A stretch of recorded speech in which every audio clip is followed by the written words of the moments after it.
In a world that never stops talking, never stops demanding, never stops pulling your attention in 1,000 directions, the teachings of Buddha arrive not like noise, but like silence that speaks louder than any voice, reminding you that peace is not something you must chase, earn, or prove, but something you remember when you stop running away from yourself. And the first lesson Buddha teaches you today is this: suffering does not come from life itself. Suffering comes from your resistance to life because you want things to be different than what they are. You want people to behave according to your expectations, you want the past to change, you want the future to guarantee safety, and in this endless wanting you forget one simple truth: that life is already happening perfectly in its own rhythm, and the moment you fight reality you create pain, not because reality is cruel, but because your mind refuses to accept what is. Buddha never promised you a painless life, he promised you clarity, and clarity begins the moment you stop arguing with existence. Because the rain does not fall to hurt you, the sun does not rise to test you, people do not act to teach you lessons on purpose. Everything simply follows its nature, and your suffering begins only when you label it as wrong, unfair, or personal.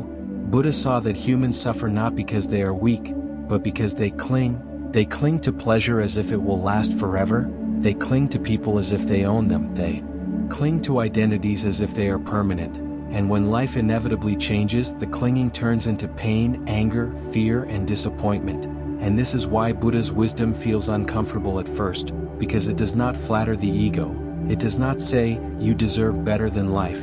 It says, understand life deeply and you will stop feeling wounded by it. Imagine how different your day would feel if you stopped asking, why is this happening to me? And started asking, what is life showing me right now? Because the moment you shift from victimhood to awareness, suffering loses its grip. Buddha taught that pain is inevitable, but suffering is optional. Pain happens when someone leaves, when plans fail, when health weakens, but suffering happens when your mind replays the pain again and again, adds stories, creates fears, and turns a moment into a lifetime sentence. And the tragedy is not that pain exists, the tragedy is that most people never learn how to let it pass. They build homes inside their wounds and call it personality. Buddha watched kings, beggars, warriors, and monks, and realized that the richest man could suffer more than the poorest, and the poorest could be freer than the richest, because suffering has nothing to do with what you have, and everything to do with how tightly you hold it. This is why Buddha taught detachment, not as coldness, not as indifference, but as deep understanding that nothing belongs to you, not your youth, not your beauty, not your relationships, not even your thoughts. And the moment you accept this, you stop panicking when things change, you stop begging people to stay, you stop fearing loss as if it is death itself, because you realize loss is not failure, it is the natural movement of life. And here is the painful truth most people avoid. You do not suffer because you love too deeply, you suffer because you expect permanence in a temporary world. Buddha never said, do not love. He said, do not attach your identity to what you love, because attachment says, I cannot be whole without this, while love says, I am whole and I share from my fullness. And when you understand this, relationships stop becoming prisons, success stops becoming anxiety, and failure stops becoming shame. Buddha's first lesson today is teaching you to see clearly, to observe your mind like a witness instead of a prisoner, because your mind is a powerful servant but a dangerous master, and most people are not living their lives. They are living inside their thoughts, reacting, overthinking, remembering, fearing, projecting. And Buddha noticed that the mind creates suffering not by thinking, but by believing every thought is truth. And the moment you stop believing everything your mind says, you gain freedom that no external achievement can give, because thoughts are not facts, emotions are not commands, and feelings are not permanent states, they are waves, and you are the ocean. But because you identify with the wave, you forget the vastness of who you are. Buddha sat in silence not to escape the world, but to understand the machinery of the mind, and what he discovered was revolutionary, that awareness itself dissolves suffering, not effort, not force, not struggle, just awareness. When you watch anger without feeding it, it weakens. When you observe fear without running from it, it loses power. When you see desire without obeying it, it relaxes. And this is the art of inner freedom that Buddha taught. Not suppression, not denial, but observation, because what you fight grows stronger, and what you watch calmly begins to transform. Imagine how much pain you would save yourself if you stopped reacting immediately. if you pause before replying, if you breathe before judging, if you observe before assuming. Buddha's wisdom is not mystical. It is practical, painfully practical, because it asks you to take responsibility for your inner world instead of blaming the outer world. And this is why most people prefer comfort over truth, because truth demands awareness, and awareness demands courage, courage to see your own patterns, your addictions to validation, your fear of being alone, your need to be right, your hunger to be seen. And Buddha did not condemn these tendencies, he simply revealed them, because only what is revealed can be healed.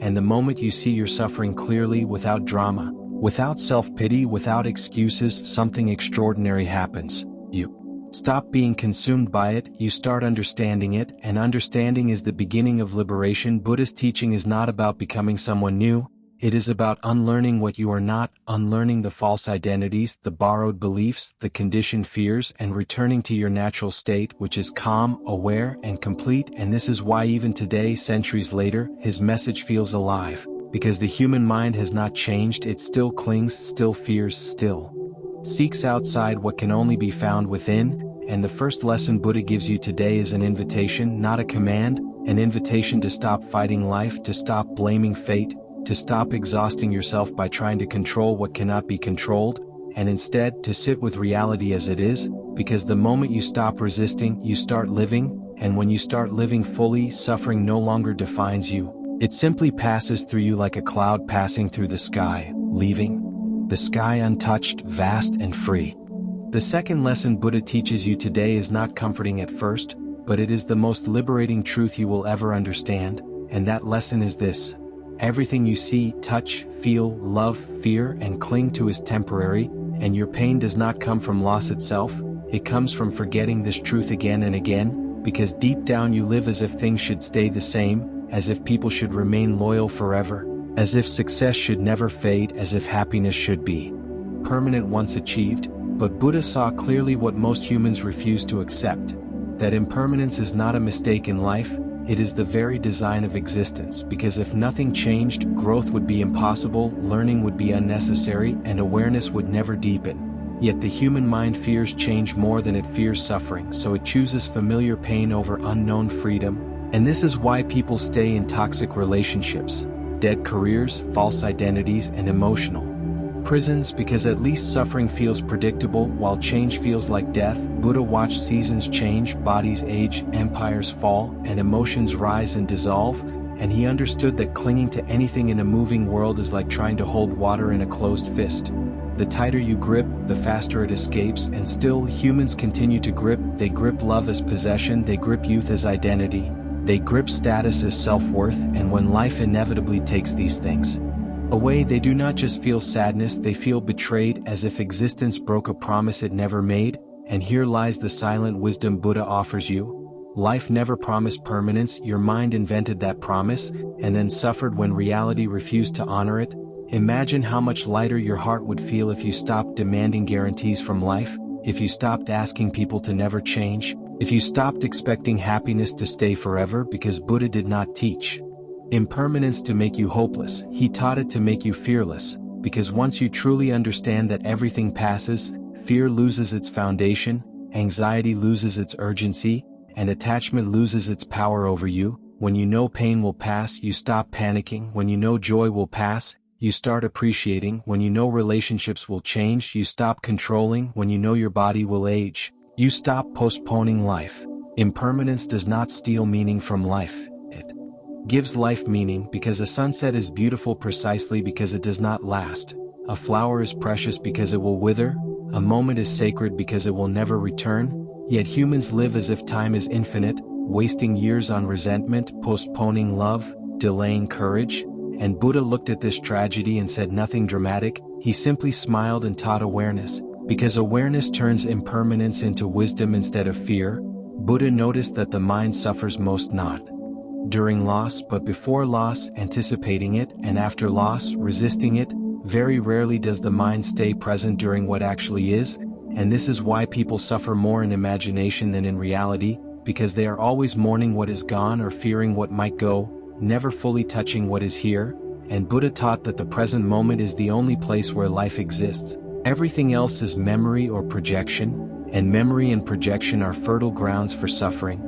When you understand impermanence deeply, you stop living in fear of endings because you see endings as transformations, not failures, not punishments, not signs of unworthiness, but natural transitions like day turning into night, like breath moving in and out, and this understanding slowly dissolves the ego's desperate need to control outcomes, because control is born from fear, fear of loss, fear of uncertainty, fear of change, and Buddha showed that control is an illusion no matter how tightly you plan, manage, protect, or possess, life will move in its own way, and the more you fight this truth, the more exhausted you become, until exhaustion itself becomes a teacher, forcing you to surrender what wisdom could have taught gently.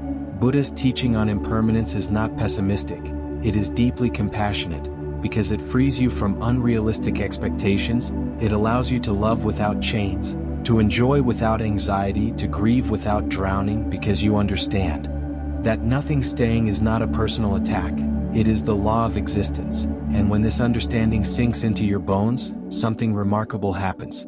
You stop demanding that people complete you, you stop asking success to define you, you stop expecting life to protect you from pain, instead you become flexible, adaptive, resilient, like bamboo that bends with the storm and survives where rigid trees snap. Buddha taught that suffering increases in direct proportion to resistance, and resistance is always rooted in the refusal to accept impermanence, because when things change you say, this should not have happened. When people leave you say they were supposed to stay, when success fades you say, I earned this forever.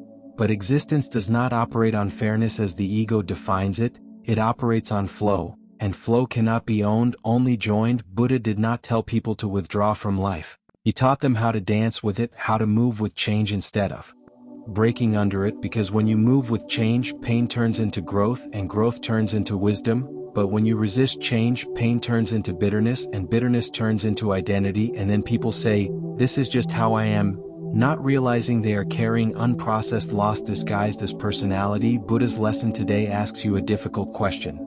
Are you holding on to something that has already changed? Are you grieving something that has already passed? Are you chasing a version of life that no longer exists? Because if you are not living in reality, you are living in memory, and memory cannot love you back. Impermanence also teaches humility, because it reminds you that you are not the center of existence, that your story is part of a much larger movement, and this realization dissolves arrogance and entitlement, replacing them with gratitude and presence. When you know nothing lasts, you stop taking moments for granted, you listen more deeply, you speak more honestly, you forgive more quickly, and you love more courageously, not because you are fearless but because you understand time is limited. Buddha taught monks to meditate on death, not to depress them but to wake them up, because awareness of impermanence sharpens life. It cuts through trivial worries, petty grudges, and ego battles, revealing what truly matters, and what truly matters is not how long something lasts, but how fully you live it while it is here. When you truly accept impermanence, jealousy fades because comparison loses meaning, regret fades because the past cannot be changed, anxiety fades because the future is not guaranteed, and what remains is. The third lesson Buddha teaches you today is subtle, invisible, and yet more powerful than any external success you could ever achieve, because it strikes at the very root of human suffering, and that lesson is this. You are not your thoughts, you are the awareness that observes them, but most people never realize this, and so they live their entire lives as prisoners of their own minds, mistaking every thought for truth, every emotion for identity, every reaction for reality. And Buddha saw that the mind is like a river, constantly moving, constantly changing, never still, and yet humans jump into this river and let it drag them wherever it wants, calling this unconscious movement, my personality, my nature, or, this is just how I am, without realizing that what they are calling themselves is nothing more than conditioned patterns repeating over time. Buddha noticed that suffering does not arise because thoughts appear, but because people believe their thoughts without question. And once you believe a thought, it becomes a command. Once it becomes a command, it shapes your actions, and once it shapes your actions repeatedly, it becomes your destiny. And this is why Buddha did not teach people to fight thoughts, suppress emotions, or control the mind through force, because force creates resistance, and resistance strengthens what you try to escape. Instead, he taught awareness, silent observation, the simple yet revolutionary act of watching the mind without judging it. without obeying it, without identifying with it, because the moment you observe a thought, you create distance, and in that distance lies freedom. Imagine sitting beside a road watching traffic pass by. You see cars, trucks, bikes, noise, movement, but you are not hit by them because you are not standing in the middle of the road. Buddha taught that most people are standing in the middle of their thoughts, letting every passing idea crash into them, wound them, define them. But when you step back and observe, thoughts lose their authority, anger loses its urgency, fear loses its grip, because awareness dissolves identification, and identification is the fuel of suffering. Buddha saw that the mind is a beautiful tool when used consciously, but a dangerous master when left unchecked, because an unconscious mind lives either in the past or the future, replaying what happened, fearing what might happen, regretting, anticipating, worrying, planning, but rarely touching the present moment. And the tragedy is that life exists only in the present, so an unconscious mind misses life while obsessing about it. Buddha called this ignorance, not as an insult, but as a description of being unaware of what is happening right now, unaware of how thoughts arise and dissolve, unaware of how emotions move through the body, unaware of how reactions are triggered automatically by old conditioning. And Buddha realized that awareness itself is transformative, not because it changes reality, but because it changes your relationship with reality. When you are aware, you respond instead of reacting, you choose instead of compulsively obeying, you pause instead of exploding, and that pause is where wisdom lives. Buddha often compared the mind to a wild horse, untamed, restless, constantly running, and meditation was not about forcing the horse to stop, but about gently holding the reins, learning its nature, understanding its movements, until trust replaces chaos, and the horse begins to move with you instead of against you. Buddha taught that when you observe the mind deeply, you begin to notice something shocking, that most of your thoughts are repetitive, recycled, borrowed from the past, influenced by society, parents, trauma, fear, and desire, and yet you treat them as original, personal, and absolute. You say, "I am angry," instead of "anger is present." You say, "I am afraid," instead of "fear is arising." And this small difference in language reveals a massive difference in consciousness, because when you say, "I am," you merge your identity with a temporary state, but when you say, "It is," you remain free. Buddha taught that emotions are visitors, not residents. They arrive, stay for a while, and leave, but when you identify with them, you lock the door and let them stay forever. And this is how sadness turns into depression, anger turns into bitterness, fear turns into anxiety, and desire turns into addiction. Buddha did not deny emotions.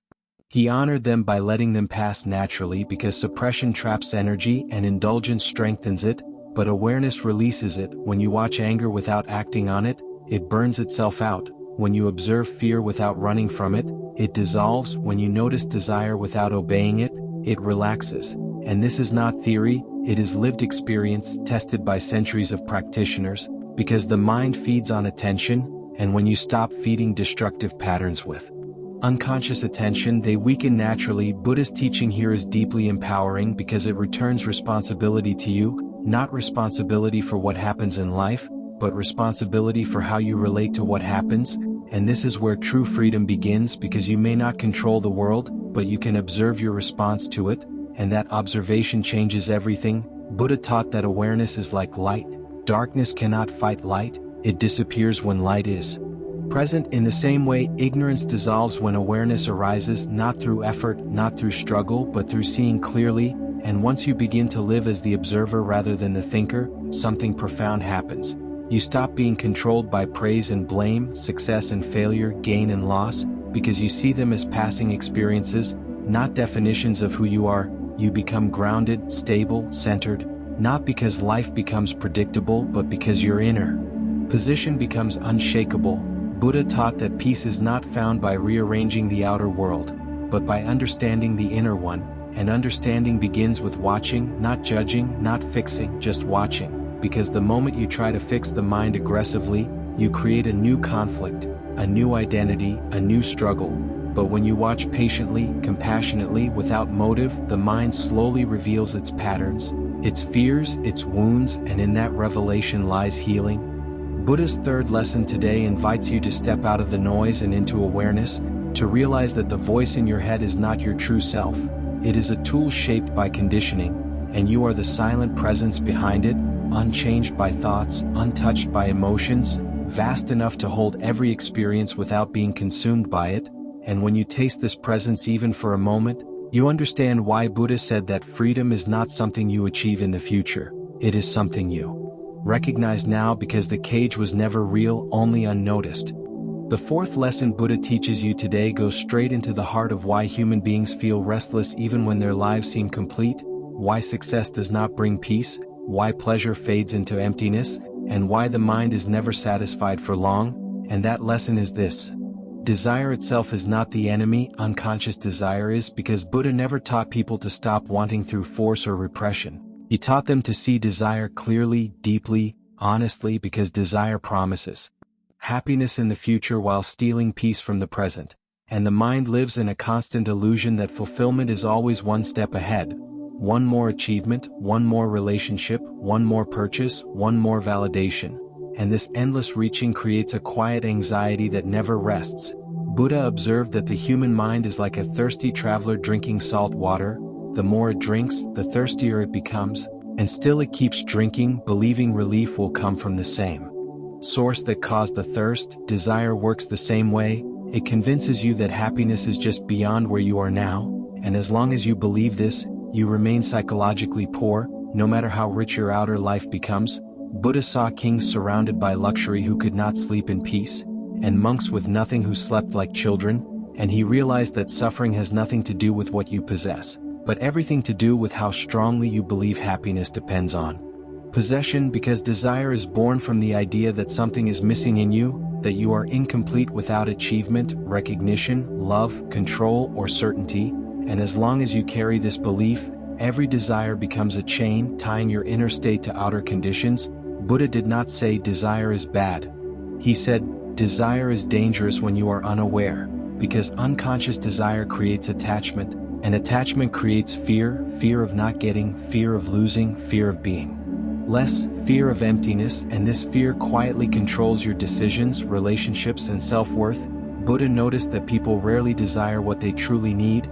They desire what society teaches them to want: status, comparison-based success, admiration, dominance, and approval.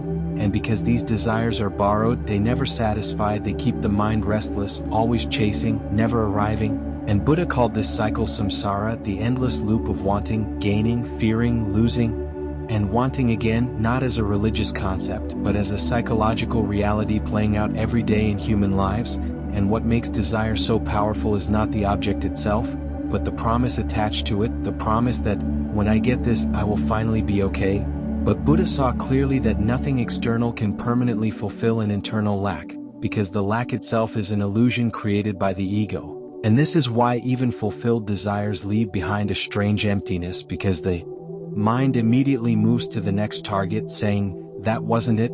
And this constant dissatisfaction is not because life is cruel, but because desire was never meant to be satisfied endlessly, it was meant to be understood. Buddha taught that awareness is the fire that burns desire without suppressing it, because when you observe desire closely, without acting on it immediately, without judging it, without feeding it, something remarkable happens. You see its impermanence, you see how it rises, peaks and falls, you see that it is not you but a passing energy, and when you see this clearly, desire loses its hypnotic power. You no longer obey it blindly, you choose consciously, and this choice is freedom.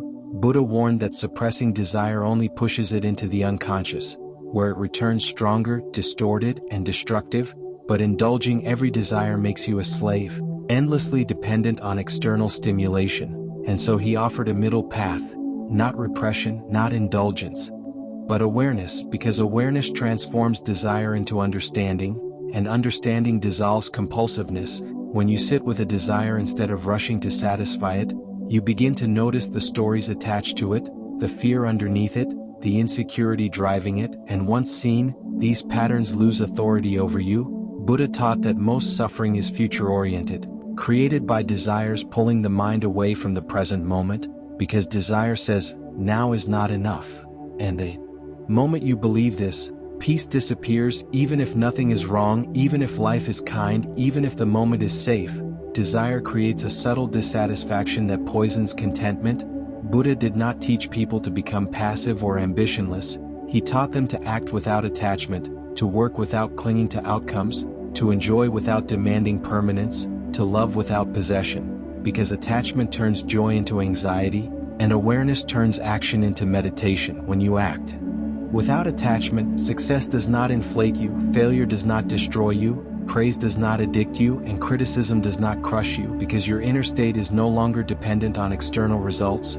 Buddha saw that attachment is simply desire holding onto an object for identity, and identity built on objects is fragile because objects change, disappear, and betray expectations. But awareness-based identity remains stable because it is rooted in being, not having. Buddha taught that true contentment does not come from having less desires forcefully, but from understanding the nature of desire so deeply that it loosens its grip naturally, like a child growing out of a toy, not because it was taken away, but because understanding matured. And when desire loses its compulsive nature, life becomes lighter, simpler, more joyful, because you enjoy what comes without clinging, and release what goes without resentment. Buddha's fourth lesson today is challenging because it asks you to question the very engine driving modern life, the belief that more is always better, that happiness is always ahead, that fulfillment must be earned through accumulation. And he gently asks you to look again, to notice how much of your anxiety comes not from lack, but from endless wanting, not from emptiness, but from never allowing yourself to feel complete now. And when this realization dawns, you stop chasing peace and start allowing it. You stop postponing happiness and start touching it. You stop living in someday and start inhabiting now.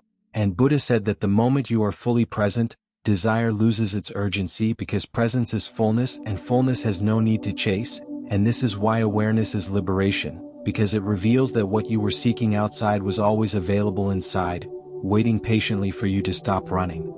The fifth lesson Buddha teaches you today may appear gentle on the surface, but it is the most misunderstood and most powerful truth a human being can live by, and that lesson is this: compassion is not softness, it is not submission, it is not weakness, it is the deepest strength a conscious person can develop, because compassion is born not from emotion, but from understanding. And Buddha understood something that most people never realize, that people do not hurt others because they are strong. They hurt others because they are unconscious, wounded, afraid, and disconnected from themselves. And once you see this clearly, hatred loses its justification, revenge loses its appeal, and anger loses its direction, not because you become passive, but because you become intelligent. Buddha never taught people to let others walk over them. He taught them to stop poisoning their own minds with hatred, because hatred does not punish the person who caused harm, it punishes the one who carries it, day after day, night after night, silently burning the heart. Buddha saw that holding anger is like holding a burning coal with the intention of throwing it at someone else. You are the one who gets burned first, and yet humans cling to anger because it gives a false sense of power, a temporary illusion of control, but underneath that anger lies fear, pain, and unmet needs. And Buddha's compassion begins where judgment ends, because judgment separates while understanding connects. And connection dissolves the illusion of enemy. Buddha realized that when you look deeply into another person, you see the same fears you carry, the same desire to be loved, the same confusion about life, the same wounds formed by past experiences. And this realization does not excuse harmful behavior, but it frees you from becoming poisoned by it, because when you react with hatred, you become psychologically tied to the very behavior you claim to reject. Buddha taught that unconscious people spread suffering the way fire spreads, not because they want to destroy, but because they are burning inside. And the only way to stop fire from spreading is not more fire, but awareness and compassion. Buddha's compassion was not sentimental, it was fearless, because it required him to see humanity even in those who acted without humanity. And this is why compassion is strength. It takes awareness to respond calmly where reaction would be easier.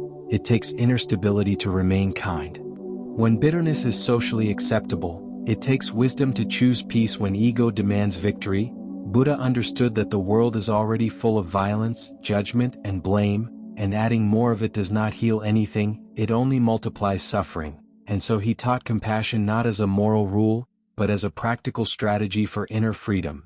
Because the moment you stop carrying hatred, your mind becomes lighter, your heart becomes clearer, and your energy becomes available for living. Instead of fighting, Buddha taught that compassion begins with yourself, because a person who constantly criticizes, shames, and attacks themselves cannot genuinely offer compassion to others. Self-hatred simply finds new targets, and this is why Buddha emphasized mindfulness and loving awareness toward one's own inner states, because when you learn to observe your flaws without cruelty, your mistakes without self-destruction, your pain without judgment, you naturally extend the same.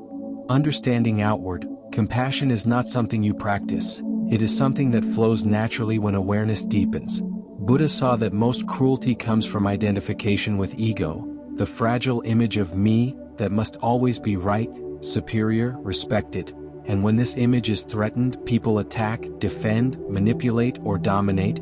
But when ego loosens its grip, compassion arises effortlessly, because there is nothing to protect, nothing to prove, nothing to defend. Buddha's compassion also included boundaries, because compassion does not mean tolerating harm, it means responding without hatred. You can walk away without resentment, you can say no without guilt, you can protect yourself without becoming cruel, and this balance is only possible when awareness is present.